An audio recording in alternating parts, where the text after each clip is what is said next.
چلیے، اعوذ باللہ من الشیطان الرجیم، بسم اللہ الرحمن الرحیم۔ سورۃ الفاتحہ قرآن پاک کی سب سے پہلی سورت ہے، اور اس سورت کی فضیلت میں کچھ احادیث بھی وارد ہوئی ہیں۔ حضرت عبداللہ بن عباس فرماتے ہیں کہ ایک دن جبریل علیہ السلام رسول اللہ صلی اللہ علیہ وسلم کے پاس بیٹھے ہوئے تھے، کیونکہ یہ آپ کو معلوم ہے نا کہ جب وہ وحی لاتے تھے تو آپ کے پاس بیٹھتے تھے، کہ انہوں نے اپنے اوپر ایک زوردار آواز سنی۔ انہوں نے اپنا سر اٹھایا، پھر فرمایا، یہ آسمان کا ایک دروازہ ہے جو آج سے پہلے کبھی نہیں کھلا۔ پھر فرمایا، یہ ایک فرشتہ ہے جو آج سے پہلے زمین پر کبھی نہیں اترا۔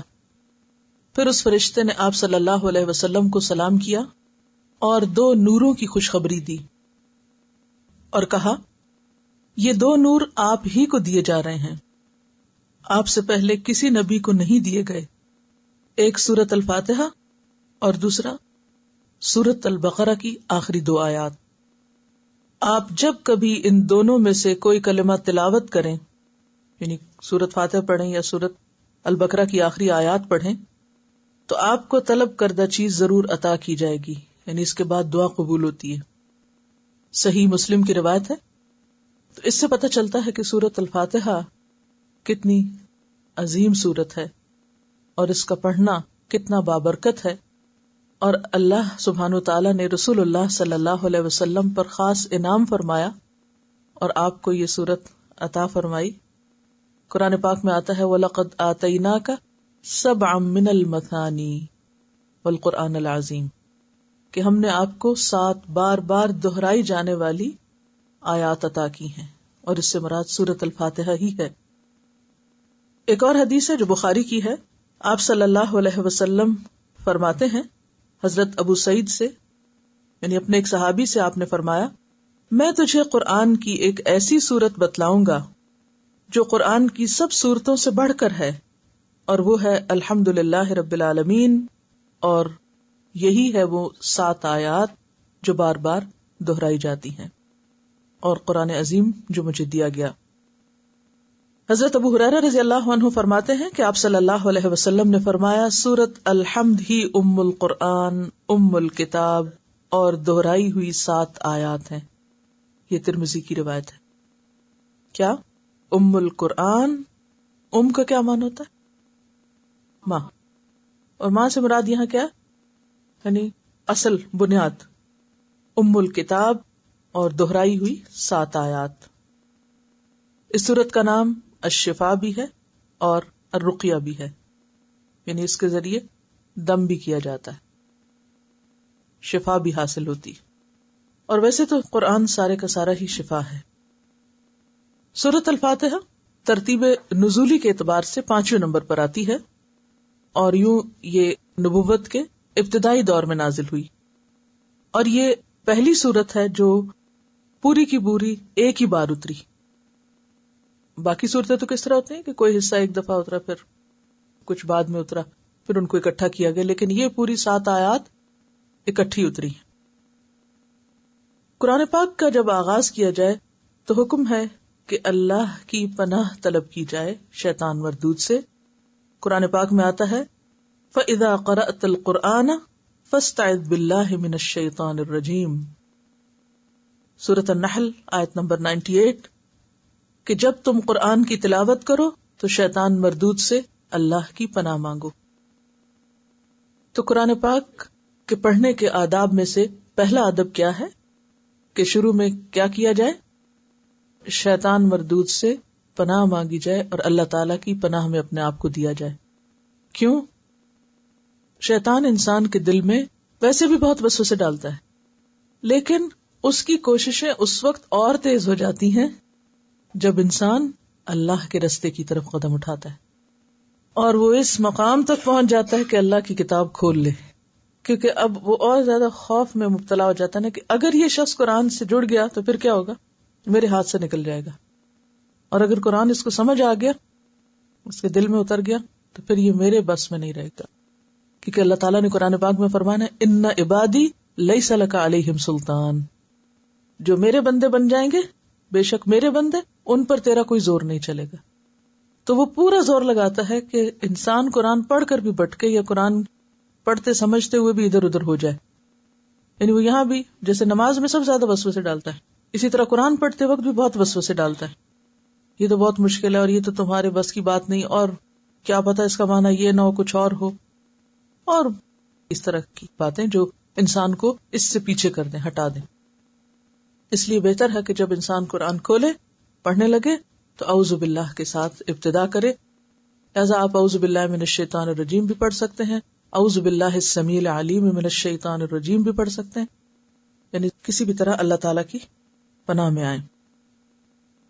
اس کے بعد ہے بسم اللہ الرحمن الرحیم، اللہ کے نام سے جو بہت مہربان بار بار رحم فرمانے والا ہے. انسان جب بھی کوئی کام شروع کرتا ہے، کوئی نیا کام، کوئی اہم کام، کوئی قابل ذکر کام، تو عموماً وہ کسی کے بھروسے پہ کرتا ہے. ایسے ہی ہے نا؟ کس کس کا بھروسہ لیتا ہے؟ کبھی اپنی طاقت، میں کر سکتی ہوں، کبھی اپنی ذہنی طاقت، کبھی قابلیت، کبھی صحت، کبھی اپنی عقل اور علم اور سمجھداری، اور انسان سمجھتا ہے کہ یہ تو میرا کمال ہے، میں کرنے والا ہوں، میں کر سکتا ہوں. یا پھر اپنے سے باہر کچھ اور چیزوں کا بھروسہ لیتا ہے، بچے کام آئیں گے، یا یہ میرا مال کام آئے گا، یا فلاں میرے دوست میرا ساتھ دیں گے، یا فلاں انسان میری مدد کرے گا. ایسے ہی ہوتا ہے نا. کوئی اہم کام آپ کرنے لگے تو کیا خیال آتا ہے میرے پاس پیسے، میں کر سکتا ہوں، ہے مجھے اتنی سمجھ، میں خود یہ سیکھ سکتا ہوں. تو یہ بالکل ایک قدرتی سی بات ہے کہ انسان جب بھی کوئی اہم کام، مثلاً آپ اگر آج کل کے حساب سے دیکھیں تو آپ کی زندگی میں اہم کام کیا ہوا ہے؟ قرآن کا آغاز آپ کر رہے ہیں آج، یا اس کورس کا آغاز کیا آپ نے، تو آپ کے دل میں کیا خیال آیا؟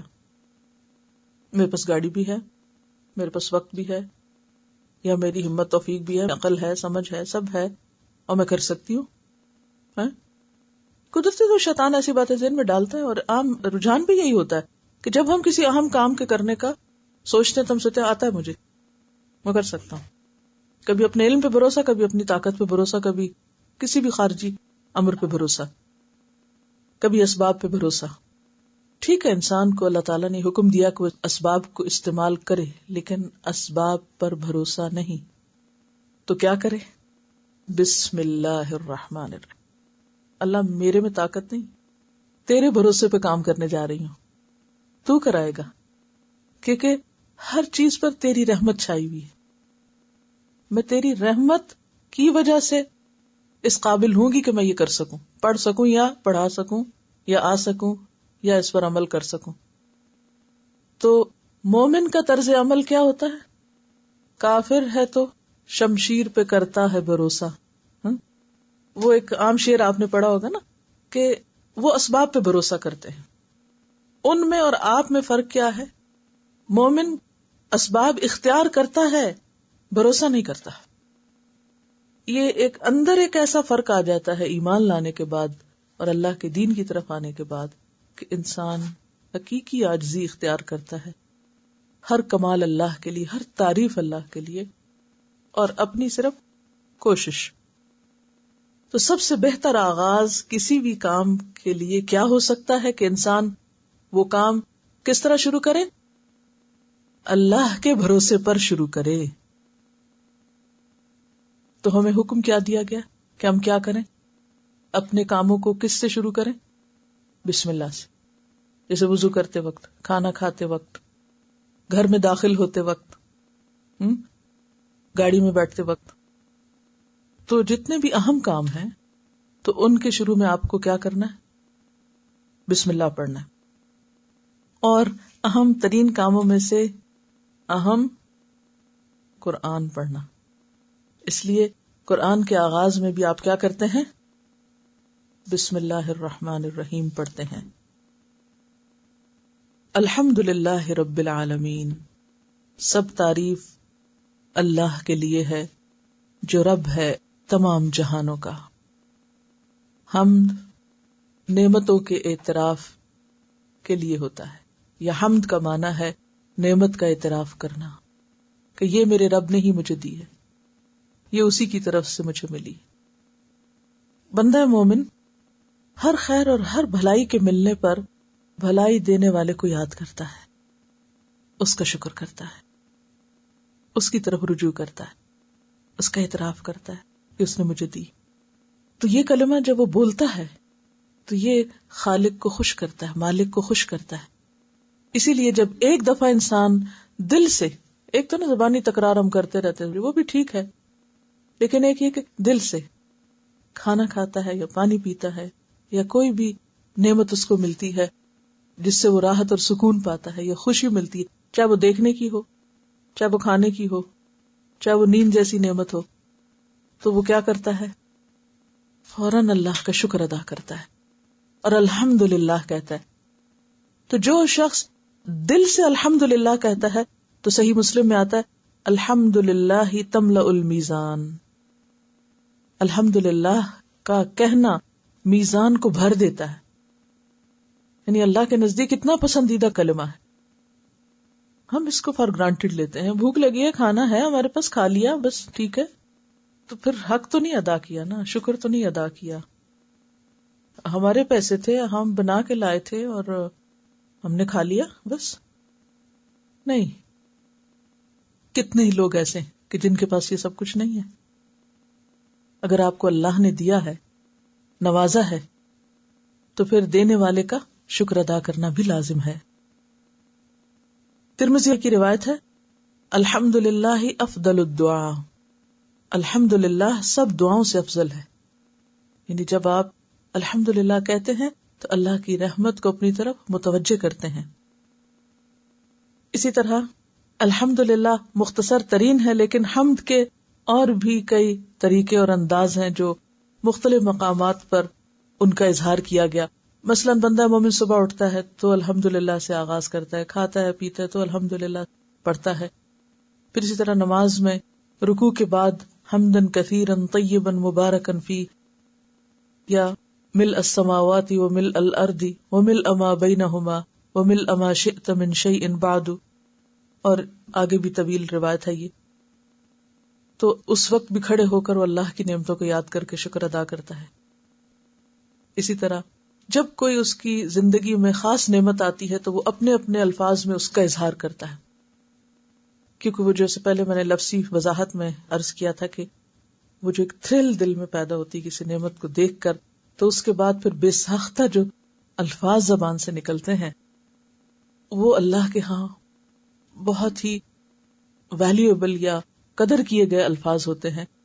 اس لیے ہم دیکھتے ہیں کہ جب کسی شخص نے آپ صلی اللہ علیہ وسلم کے پیچھے نماز پڑھتے وقت رکوع سے اٹھ کر یہ کہا تھا تو آپ نے پوچھا تھا سلام پھیرنے کے بعد کہ یہ کس نے یہ کلمہ ادا کیا، کیونکہ میں نے دیکھا 30 سے زائد فرشتے لپکے اس کلمے کو اٹھانے کے لیے، یعنی اتنی بڑی بات اس نے کہی۔ اور وہ کیا تھا؟ دراصل محبت کا اظہار تھا، اپنے جذبات کا اظہار تھا کہ یار اب تیرا شکر کیسے ادا کروں، کوئی اس کو نعمت یاد آئی ہوگی اللہ کی۔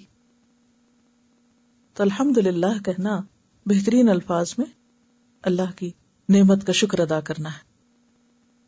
تو الحمدللہ رب العالمین، اور یہاں پر رب العالمین کیوں کہا گیا کہ یا رب تو مجھے بھی دیتا ہے اور تو پورے جہان کا پالنے والا ہے، سب کی نگہداشت کر رہا ہے، سب کو کھلا رہا ہے، پلا رہا ہے، تیرا کس طرح شکر ادا کیا جائے۔ الرحمن الرحیم، بہت ہی مہربان ہے، بار بار رحم فرمانے والا ہے۔ وہ ہمیں نعمتیں دیتا ہے، ہم گناہ کرتے ہیں، وہ ہمیں پکڑتا نہیں، وہ ہمیں اتنا کچھ دیتا ہے جسے ہم گن نہیں سکتے، جس کا شمار نہیں کر سکتے، لیکن جواباً ہم شکر ادا نہیں بھی کرتے تو نعمتیں روکتا نہیں، وہ پھر بھی دیتا چلا جاتا ہے۔ تو یہ سب کچھ کیسے ہے؟ آپ دیکھیں نا، آپ کسی کے ساتھ احسان کریں وہ نہ مانے، پھر کریں وہ نہ مانے، تیسری دفعہ کریں وہ نہ مانے، پھر آپ کیا کرتے ہیں؟ کہتے ہیں بس بہت ہو گئی، کافی۔ لیکن اللہ تعالیٰ، کتنی مخلوق اس کی ایسی ہے جو صرف لے رہی ہے اور جواب میں اس کا کچھ بھی شکر ادا نہیں کرتی، لیکن اس کے باوجود وہ اپنی رحمتیں اور نعمتیں عام کیے ہوئے۔ تو یہ الرحمن اور الرحیم کے سوا کوئی نہیں کر سکتا۔ اور رحمان جو ہے یہ فعلان کے وزن پر مبالغے کا صیغہ ہے، بہت زیادہ رحمت فرمانے والا. مالک یوم الدین، مالک ہے جزا سزا کے دن کا. جزا سزا کے دن سے مراد کیا؟ یوم الدین سے مراد قیامت کا دن. اور اس کا وہ مالک ہے تو کیا تصور آتا ہے؟ قیامت کے دن کا مالک ہے. مالک، سارے ڈیسیژنز اس کے ہاتھ میں، ہر چیز اس کے اختیار میں ہوگی، ہر چیز اس کی قدرت میں ہوگی، کمپلیٹلی وہ مالک. سورۃ المؤمن میں آتا ہے یوم ہم بارزون لا یخفی علی اللہ منہم شیء لمن الملک اليوم للہ الواحد القہار اليوم تجزا کل نفس بما کسبت لا ظلم اليوم ان اللہ سریع الحساب. وہ دن جب سب لوگ بے پردہ ہوں گے، بغیر لباس کے اور بغیر کسی اوٹ کے سامنے جا کے کھڑے ہوں گے حشر کے دن. اللہ سے ان کی کوئی بات چھپی نہ ہوگی. یعنی بے پردہ صرف جسمانی اعتبار سے نہیں بلکہ اپنے اعمال کے اعتبار سے جو انہوں نے دنیا میں کیے. اس روز پکار کے پوچھا جائے گا آج بادشاہت کس کی ہے، آج مالک کون ہے، آج بادشاہ کون ہے. تو سارا عالم پکار اٹھے گا للہ الواحد القہار، صرف ایک اللہ کی جو بہت زبردست ہے. پھر فرمایا آج ہر شخص کو اس کی کمائی کا بدلہ دے دیا جائے گا. وہ دن بدلے کا دن ہے جس کا وہ مالک ہے، اسی کی بادشاہت ہوگی اس دن، اور وہ ہر ایک کو اس کے کیے کا بدلہ دے گا. آج ہر متنفس کو اس کی کمائی کا بدلہ دیا جائے گا جو اس نے کی تھی. آج کسی پر کوئی ظلم نہ ہوگا، اور اللہ حساب لینے میں بہت تیز ہے. حساب لیتے اس کو دیر نہیں لگتی. اور آپ نے یہ دنیا میں محسوس کیا ہوگا نا، بعض اوقات آپ کی زبان سے کوئی ایک بات نکل جاتی ہے تو فوراً ہی پکڑ آ جاتی ہے. ہوتا ہے نا ایسے. ہم دعویٰ کرتے ہیں یہ کام تو میں کل ضروری کر لوں گی، یہ کیا مشکل ہے، یہ چیز تو ایسے ہے، اور پھر اللہ تعالیٰ بتاتے کہ تم سمجھتے یہ سب تمہارا کمال ہے. تو مالک یوم الدین، مالک ہے روز جزا کا. ایاک نعبد و ایاک نستعین. اگر وہ مالک ہے اس دن کا تو پھر ہمیں بھی کیا کرنا چاہیے؟ صرف اس کے بن جانا چاہیے. اونلی یورز، کیونکہ مالک جو تو ہے، کوئی اور ہے نہیں نا کہ اس کے وفادار ہوں. صرف تیری ہم عبادت کرتے ہیں، صرف تیری. اور عبادت میں کیا؟ عاجزی اور محبت، کہ محبت کے ساتھ تیرے آگے جھکے ہوئے ہیں، تجھ سے ڈرتے بھی ہیں اور تیرے آگے سر رکھے ہوئے ہیں. عبادت کی اعلیٰ ترین شکل کیا ہے؟ سجدہ، جس میں انسان واقعی عاجزی کا فزیکلی ثبوت دیتا ہے. سب سے چھوٹی شیپ ہو جاتی ہے بندے کی، اور انسان اپنا ناک اور اپنا ماتھا، جو دونوں انسان کی عزت کی علامت، یہ زمین پہ ٹیک دیتا ہے اپنے رب کے حضور. اور یہ پیشانی صرف اسی کے آگے جھکنی چاہیے، یہ ناک صرف اسی کے آگے زمین پہ لگنا چاہیے. تو ایاک نعبد، صرف تیری ہم عبادت کرتے ہیں. و ایاک نستعین، صرف تجھ سے ہم مدد چاہتے ہیں. دنیا میں جو بھی ہماری مشکلات ہیں ان میں بھی تیری ہی مدد چاہیے ہمیں، تیری بھروسے پہ ہم چل رہے ہیں. اہدنا الصراط المستقیم، تیری عبادت کے لیے ہمیں تیرا ہی بتایا ہوا راستہ چاہیے. دیکھیں نا، جس کی ہمیں عبادت کرنی ہے مرضی بھی تو اسی کی دیکھنی ہے نا. اب عبادت کے نام پہ ہم خود سے کام تھوڑی ایجاد کر سکتے ہیں کہ عبادت اس کی ہو رہی ہے اور کام اپنی مرضی کے ہو رہے ہیں اور اس کو ہم عبادت کا نام دے دیں. خود ساختہ چیزیں دین میں ایجاد کر لیں، دین کے نام پہ، اللہ کے نام پر من مانے کام شروع کر دیں. وہ عبادت نہیں ہوتی. عبادت کس کو کہتے ہیں؟ اللہ کے سامنے جھکنا، اللہ کی اطاعت کرنا، اللہ کی بات ماننا، اور انتہائی محبت کے ساتھ، مصیبت سمجھ کے نہیں، بوجھ سمجھ کے نہیں. تو اس کے لیے ہمیں پھر سیدھا راستہ چاہیے تاکہ ہم اس کو راضی کر سکیں. تو اہدنا الصراط المستقیم، تو ہمیں سیدھا راستہ دکھا دے، یعنی ایسا راستہ کہ جو ہمیں تجھ سے ملا دے. وہ راستہ ہم پر کھول بھی دے، پھر چلنے کی توفیق بھی دے. کیونکہ بعض اوقات پتہ تو چل جاتا ہے یہ راستہ جاتا ہے، ہم ہی کم ہمت ہو جاتے ہیں، بیٹھ جاتے ہیں. چلا بھی، اور پھر آخر دم تک چلا کہ منزل تک پہنچے. کیونکہ جیسے کہ وہ میں نے حدیث آپ کو سنائی تھی کہ آپ صلی اللہ علیہ وسلم نے ایک مرتبہ زمین پر ایک سیدھا خط کھینچا اور اس کے دائیں بائیں آڑے خط کھینچے. پھر فرمایا کہ یہ اللہ تعالیٰ کا راستہ ہے، اور یہ آڑے ترچھے خط پگڈنڈیاں ہیں، اور ان میں سے ہر پگڈنڈی پہ کوئی نہ کوئی شیطان بیٹھا ہوا ہے جو اس کو اپنی طرف بلا رہا ہے.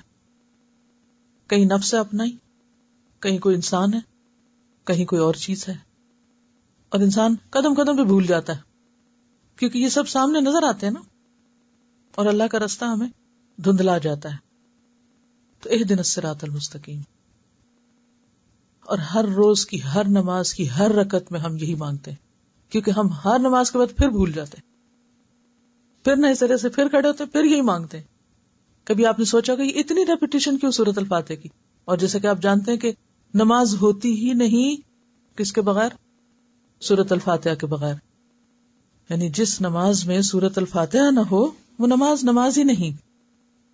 حضرت ابو ہریرہ رضی اللہ عنہ فرماتے ہیں کہ رسول اللہ صلی اللہ علیہ وسلم نے فرمایا، جس نے نماز پڑھی اور اس میں ام القرآن نہ پڑھی، نماز تو پڑھی یہ سورت نہیں پڑھی، اس کی نماز ناقص ہے، ناقص ہے، ناقص ہے، ناتمام ہے.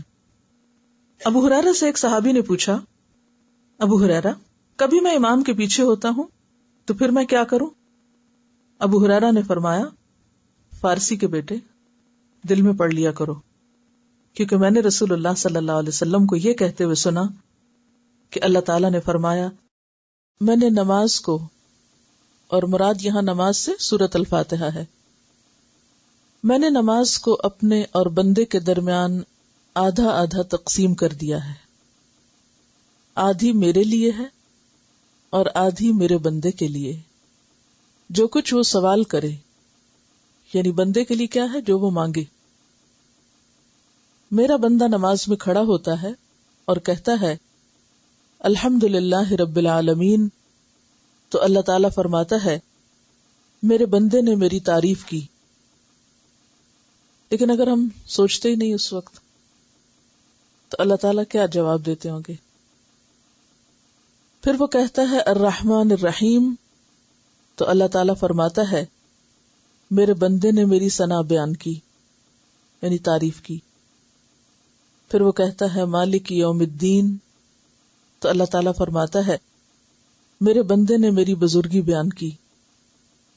اور ایاک نعبد و ایاک نستعین میرے اور میرے بندے کے درمیان مشترک ہے، اور سورت کا باقی حصہ میرے بندے کے لیے ہے، اور میرے بندے کو وہ کچھ ملے گا جو اس نے مانگا. میرے بندے کو وہ کچھ ملے گا جو اس نے مانگا. تو مانگتے ہوئے پھر کیفیت کیا ہونی چاہیے؟ واقعی مانگنے والے کی، صرف پڑھنے والے کی نہیں. تو نماز ہو یا نماز کے علاوہ سورۃ الفاتحہ صرف پڑھی نہیں جاتی، اس کے آدھے حصے میں اللہ تعالی کی تعریف اور حمد بیان کی جاتی ہے، اور دوسرے حصے میں اس سے کچھ مانگا جاتا ہے. تو جو اچھے سے تعریف کرتا ہے اور پھر اچھے طریقے سے مانگتا ہے وہ محروم نہیں رہتا.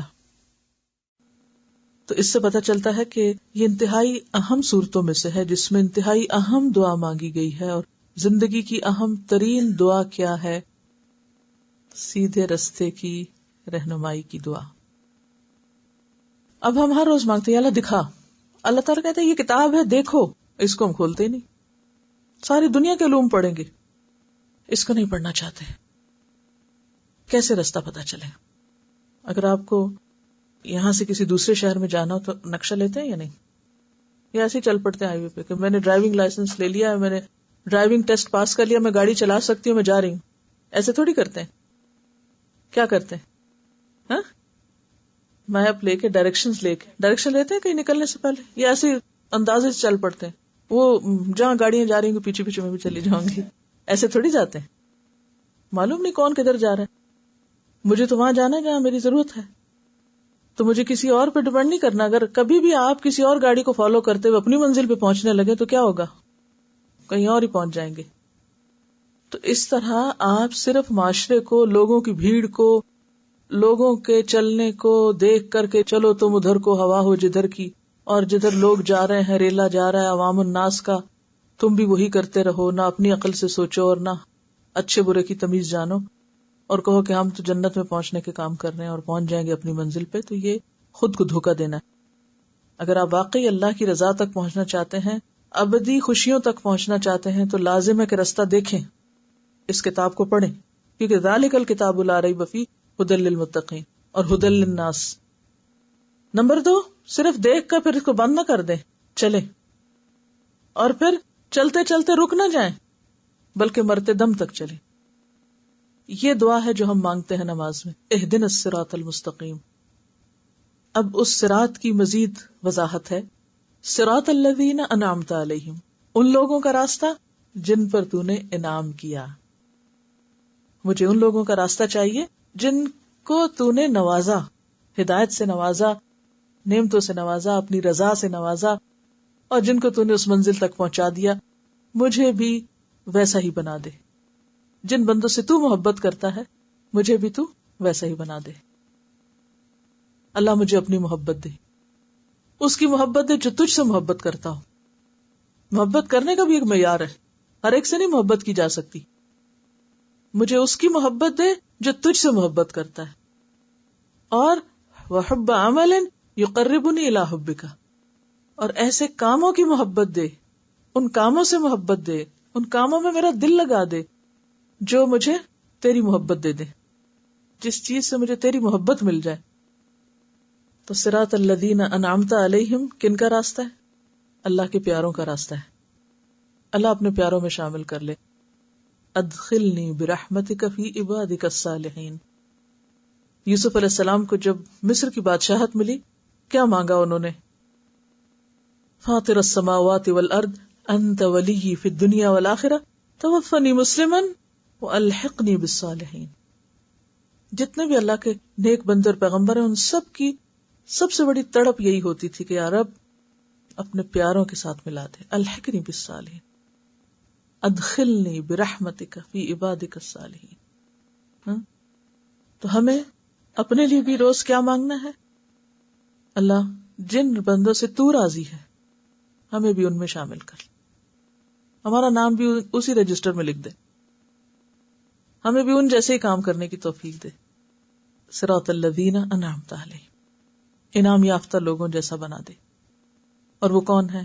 انبیاء ہیں، اولیاء ہیں، شہداء ہیں، صالحین ہیں. سورۃ النساء کی آیت 69 میں فَأُولَئِكَ مَعَ الَّذِينَ أَنْعَمَ اللَّهُ عَلَيْهِمْ مِنَ النَّبِيِّينَ وَالصِّدِّيقِينَ وَالشُّهَدَاءِ وَالصَّالِحِينَ غَيْرِ الْمَغْضُوبِ عَلَيْهِمْ. اللہ مجھے ان لوگوں جیسا نہیں بننا جن پر تیرا غضب ہو، جن سے تو ناراض ہوا ہے، ان کا راستہ نہیں چاہیے مجھے. مغضوب علیہم وہ لوگ ہوتے ہیں جو علم پانے کے بعد بھٹکتے ہیں. مغضوب علیہم کون ہوتے ہیں؟ جو علم پانے کے بعد بھٹکتے ہیں. اور ضالین وہ ہوتے ہیں جو بغیر علم کے بھٹکتے ہیں. بھٹکنے والوں کی 2 قسمیں. ہمیں سیدھا راستہ چاہیے نا، مغضوب علیہم اور ضالین کا نہیں چاہیے. راستہ گم نہیں کرنا ہم نے. تو کون ہے جو راستہ گم کیے ہوئے؟ نمبر 1، جن پہ اللہ کا غضب ہوا، اللہ کی ناراضگی ہوئی ہے، کہ ان کو پتا تھا پھر غلط کام کیے. اللہ کس سے ناراض ہوتا ہے؟ جو جان بوجھ کے غلط کام کرتا ہے اس پہ غضب بھڑکتا ہے. آپ نے دیکھا ہوگا کہ آپ کا بچہ جب غلطی کرتا ہے، اس کو پتا نہیں ہوتا، تو آپ کیا کرتے ہیں؟ اگنور کر دیتے ہیں، سمجھا دیتے، اگنور کر دیتے، پتا نہیں اس کو. لیکن جب پتا ہو اور جان بوجھ کے کرے، غصہ آتا ہے کبھی؟ آپ آتا ہے غصہ؟ اللہ کا غصہ بھی ان لوگوں پر ہوتا ہے کہ جو پتا چل جانے کے بعد غلط کام کرتے ہیں. اور اس میں مثلاً قرآن پاک میں ایک مثال ہے، یا ایھا الذین آمنوا لم تقولون ما لا تفعلون کبر مقتا عند اللہ ان تقولوا ما لا تفعلون. اے لوگوں جو ایمان لائے، کیوں وہ باتیں کہتے ہو جو کرتے نہیں ہو؟ کیا ہی نہیں وہ کچھ جو دعوے ہو رہے ہیں. انتہائی اللہ کا غضب بھڑکانے والی بات. یعنی بعض اوقات آپ کہتے ہیں نا، میں نے یہ بھی کیا، میں نے یہ بھی کیا، میں نے یہ بھی کیا، حالانکہ کوئی نہیں کیا ہوتا. تو لم تقولون ما لا تفعلون، جو کیا نہیں وہ کہہ کیوں رہے ہو کہ کیا؟ تو ایسے تمام کام جن میں غلط بیانی ہو، یہ اللہ کے غضب کو بھڑکانے والی چیز ہے. اسی طرح بعض اوقات آپ کا کوئی ارادہ نہیں کرنے کا، یعنی نمبر 1 کیا ہی نہیں اور کہہ رہے ہیں کہ کیا ہے، نمبر 2 ارادہ ہی کوئی نہیں کرنے کا اور کہہ رہے ہیں کہ ہم کریں گے. تو لم تقولون ما لا تفعلون، جو کرنا نہیں وہ کیوں کہہ رہے ہو کہ کریں گے، جب اندر نیت ہی کوئی نہیں.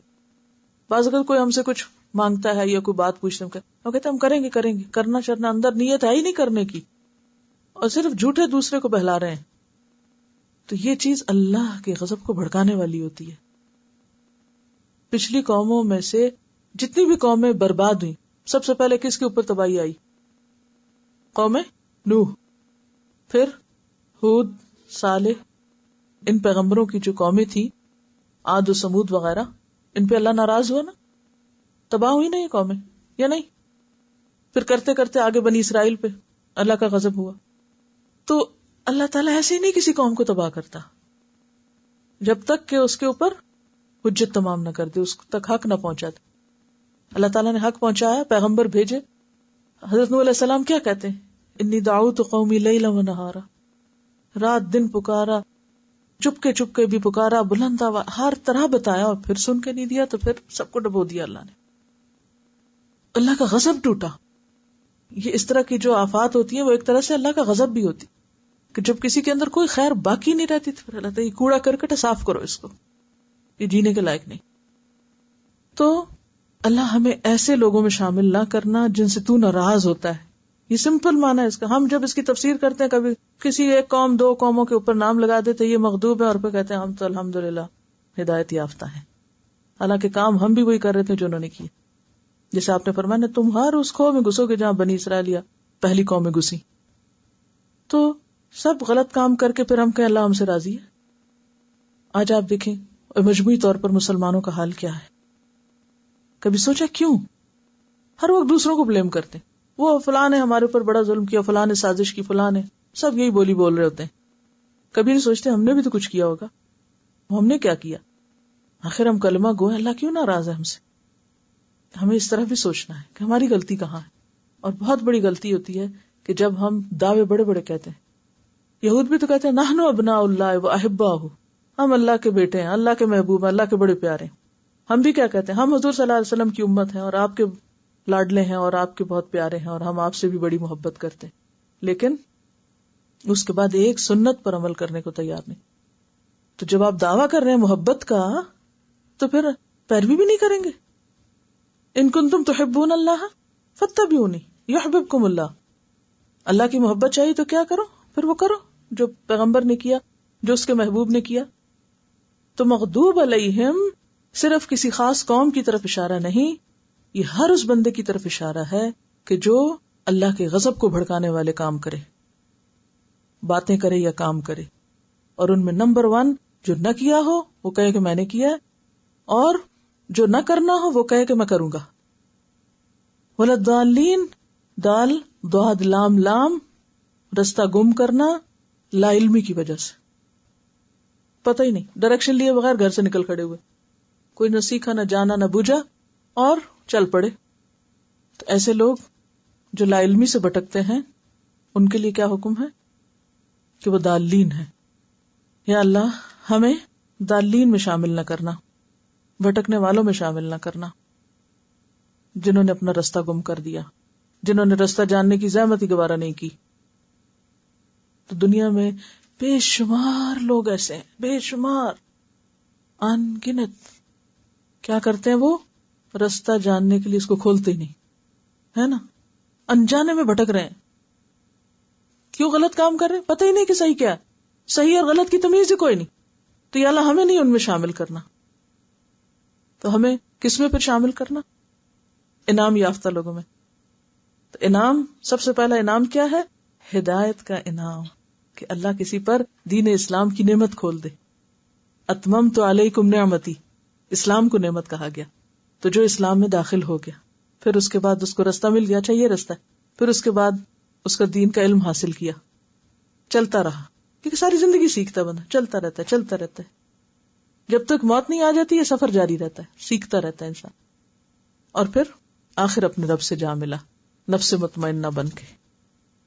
یہ ہے وہ رستہ جو انعام یافتہ لوگوں کا رستہ ہے. اور اب ہمیں اپنے لیے کیا سبق لینا ہے کہ جو پڑھا ہے یا جو جانتے ہیں اس پر حتی الوسع عمل کی کوشش کرنی. اب آپ کہیں گے نہیں ہم تو جانتے نہیں، ہم نہیں جانتے، ہم جاننے کی کوشش نہیں کرتے، کیا چھوٹ جائیں گے؟ دوسری کیٹیگری میں آگے رہیں گے. اور وہ کون سی ہے؟ جو انجان ہیں. بہت سے لوگ کیا کرتے ہیں، جب ان سے یہ کہا جائے کہ دیکھو جو پڑھ رہے ہو عمل کرو، تو کہتے ہیں ہم پڑھتے ہی نہیں. ایسے ہی کہتے ہیں نا، ہم انجان بن جاتے ہیں. تو یہ ضالین کون ہے؟ انجان. ہر روز نماز میں تو ہم یہ کہتے ہیں یا رب ہمیں سیدھا راستہ دکھا، اپنے پسند کے بندوں میں داخل کر، غضب والوں میں نہیں، بھٹکنے والوں میں نہیں. اور پھر ہم یا تو جان کے کچھ عمل نہیں کرتے یا پھر جاننے کی کوشش ہی نہیں کرتے. تو ان دونوں سے نکل کر کرنے کا کام کیا ہے؟ انعمت علیہم میں شامل ہونا، دین اسلام کی نعمت کو واقعی نعمت سمجھنا، قبول کرنا، اس کا حق ادا کرنا، اس کو سمجھنے کی کوشش کرنا. اور اسی کے اوپر آخر میں کیا کہا جاتا ہے؟ آمین.